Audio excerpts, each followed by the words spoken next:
Today on the net, online community site Reddit bans users from investigating the Washington shooting. Online campaigning to outlaw child marriage in Yemen. And a parkour session seen through the eyes of the runner.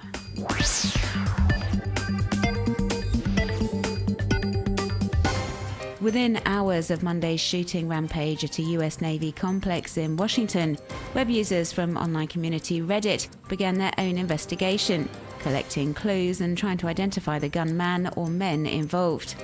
The page, or subreddit, was soon taken down by the site's moderators because it violated site rules by encouraging the posting of personal information of potential suspects. Reddit bosses want to avoid any misinformation or misidentifications finding their way online, something which is all too common when amateur detectives decide to take matters into their own hands.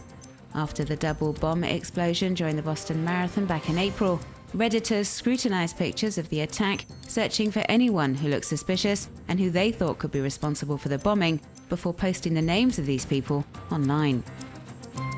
And although they were no doubt well-intentioned, these budding detectives wrongly accused innocent people. One of the bombers, for example, was misidentified as student Sunil Tripathi. He had been missing for a month when the attack happened, and his body was eventually discovered a few days after Jokad Zanayev was arrested. At the time, Reddit's general manager Eric Martin apologized for the ramifications of this witch hunt, saying he hoped the online community had learned its lesson.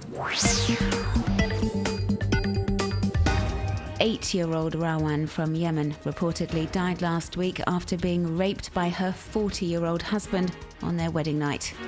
Web users the world over have expressed their outrage and disgust and are calling on the Yemeni authorities to ban the forcing of child brides into arranged marriages. More than 50% of girls in Yemen have been married off before the age of 18.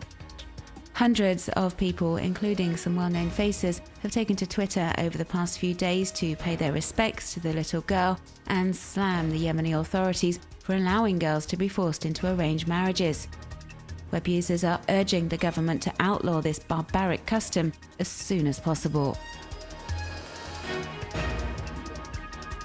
The NGO Human Rights Watch has formulated a similar request via its website, asking the Yemeni government to introduce legislation banning marriage for girls under the age of 18. The organisation has also released this video exploring the damaging psychological effects on girls forced into arranged marriages, and featuring several victims sharing their experiences of this horrific practice. And it would seem the strong online mobilisation is starting to have some impact. Yemen's Human Rights Minister Huriya Mashur has posted a message on Twitter saying legislation criminalising child marriage in Yemen is long overdue.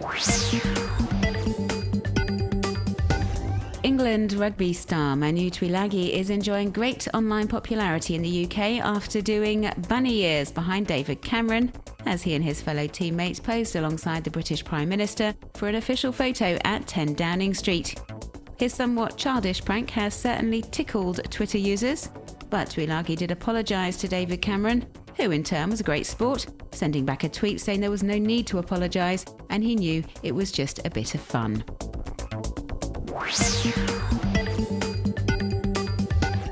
The non-profit mooseopen.org has started a fundraising campaign on crowdfunding site Kickstarter in honour of Frédéric Chopin.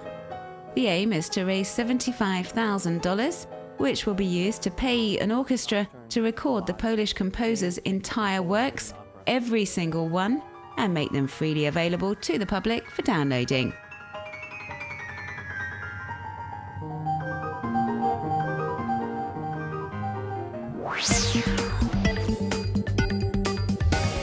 This adrenaline-packed video takes us along for a parkour session through the eyes of the runner as they athletically and artistically overcome urban obstacles.